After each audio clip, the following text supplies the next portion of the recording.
Carlee Russell, a 25-year-old Alabama nursing student who told police she was kidnapped, admitted this week that she was not abducted, CBS reports. A search for Russell began on July 13th after she called 911 and said she saw a toddler on the side of the highway. She allegedly returned home on July 15th and told police she was abducted. But then Russell's attorney, Emory Anthony, emailed Hoover Police Chief Nish Durzis a statement which Durzis shared with the press conference yesterday. I received an email stating that a statement was being provided by him on her behalf. Mr. Anthony asked that I read the statement in its entirety, which I will do now. My client has given me permission to make the following statement on her behalf. There was no kidnapping on Thursday, July 13th, 2023. My client did not see a baby on the side of the road. My client did not leave the Hoover area when she was identified as a missing person. My client did not have any help in this incident, but this was a single act done by herself. My client was not with anyone or any hotel with anyone during the time she was missing. My client apologizes for her actions to this community, the volunteers who were searching for her, to the Hoover Police Department and other agencies as well, as to her friends and family. We ask for your prayers for Carlee as she addresses her issues and attempts to move forward, understanding that she made a mistake in this matter. Carlee, again, ask for your forgiveness and prayers. The woman who was the driving force behind the search, Angela Harris, whose own daughter was abducted and murdered 4 years ago, said she felt like she had to take action when she heard about Russell's disappearance. That's according to Inside Edition.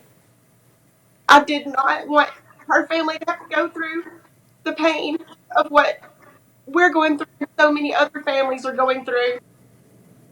Police say there's no evidence that the toddler Russell claimed to see ever existed. Now, according to police, some of the timeline they built of the days before Russell's disappearance included, quote, very strange online searches. On July 11th, Russell reportedly searched, "Do you have to pay for Amber Alert?" And on the day of her disappearance, she allegedly searched online for the Birmingham bus station and information on bus tickets.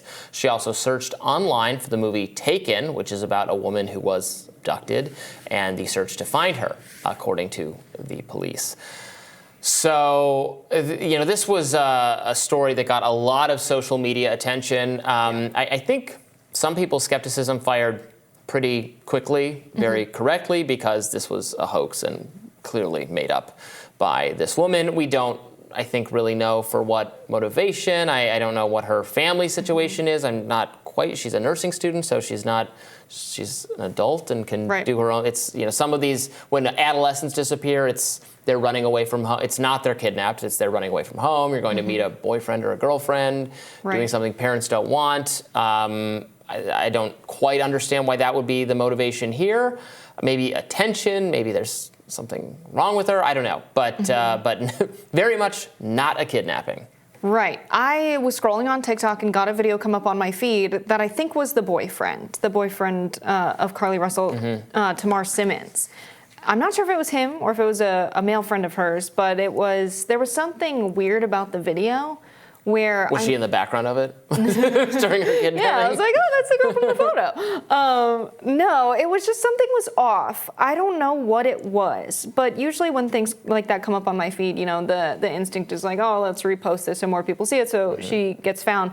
I don't know if that means this person knew it was a hoax or not, because the boyfriend did say, she tricked me as well. I didn't know that, she was actually not missing. But something was off about it. It was like almost excitement instead of concern. So I don't know what's going on. It seems that searching for bus tickets, it's giving, I want to fake my disappearance and start a new life somewhere. Gone girl? Right? Girl situation. And now the police are deciding whether or not to press charges. They are deciding, I don't know if what she did technically meets the definition of a false police report. I guess it probably does. She called 911 and said she saw something she absolutely didn't see. It was willfully done. So probably they will press charges. I don't know that she needs to spend the rest of her life in jail or anything. But false reports to police, they waste valuable public resources. They could have they could have arrested someone wrongly. They could have detained someone wrongly. You should not. Don't sick the police on people. Don't call the police unless there's an actual crime you want them to investigate. So I think it would be appropriate for her to be in some amount of trouble for this. Also, just kind of the fear that people have about kidnappings, especially underage kidnappings.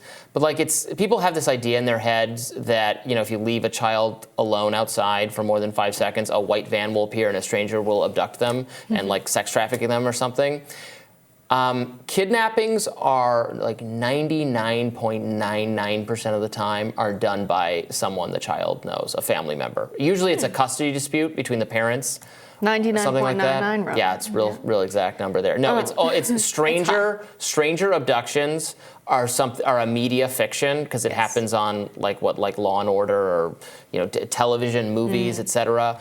In real life, it almost never happens. Not to say it's literally never happened. It has happened before, but virtually, overwhelmingly, a kid runs away, so they weren't kidnapped, or a parent takes them in a custody dispute or something like that, or some other family member. The stranger coming and grabbing your loved one, it can happen. Like lightning can strike the same spot 4 times in a row or something, but it's so unbelievably rare. The people you have to look out for are those closest to you. Thank you, Robby. Yes. It turns out this was a 49-hour search operation. A lot of volunteers, a lot of people on social media, officers, K-9 teams, helicopter support, and they don't know the exact cost, but there's some talk. I mean, this is the Daily Mail, but they said, you know, it remains uncertain if Russell will be required to pay the expenses. Do you remember when there was that, you know, billionaire submarine that went under the water? They didn't abide by safety regulations. It was kind of their own accord to go down into the ocean. The Navy knew that it had imploded and everybody was still looking for it. Was there talk about anyone repaying the expenses for that? Well, they're dead. They died. I mean, I'm sure that the families are on the hook company for it. has some money, right? Yeah. I don't know. Yeah, I mean, in that case, yeah, it was obviously going to be... I would make the submarine Ocean Gate pay. Well, maybe that might be fair. The idea of recovering them alive in that case was always so far-fetched to me from the get-go. But maybe they want, you want to recover maybe the company wants to recover the vessel in order to discover what went wrong. And then obviously the remains, which I think they found some of them, which that was pretty remarkable to me. Yeah. In order to have the families have something to bury, help them grieve. It might be totally appropriate for the company to pay the cost of that search. So yeah, I hear you.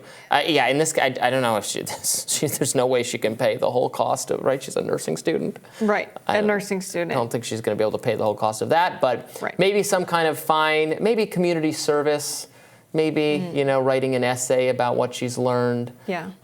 Something that will discourage, people from making false police reports, because it is a serious issue. Yeah, and the lawyer has apologized. Emery, let's put that up. This is the apology, posted by Phil Lewis on Twitter. So, it's clear that a lot of people want Carlee Russell to say something herself. A lot of people took a lot of their free time, and they were, posting on TikTok, helping in the search. One of those, and they're like, we're going to find, what was the woman who went missing, who was killed by her boyfriend in the... Gabby Petito. Gabby Petito, yeah. Yep. Yeah, I've seen TikTok posts like, I texted my grandma, I was calling everybody, I was looking for you, girl. I just want to know why you did this. Yeah. I just want an explanation. Just satisfy the curiosity as compensation for my time lost looking for you when you were not missing. She should have said that she got beaten up by Trump supporters and this is MAGA country, and then the whole mainstream media would have believed her for days and days and weeks and weeks. Keep lying, Robby says, in a new direction. More Rising right after this.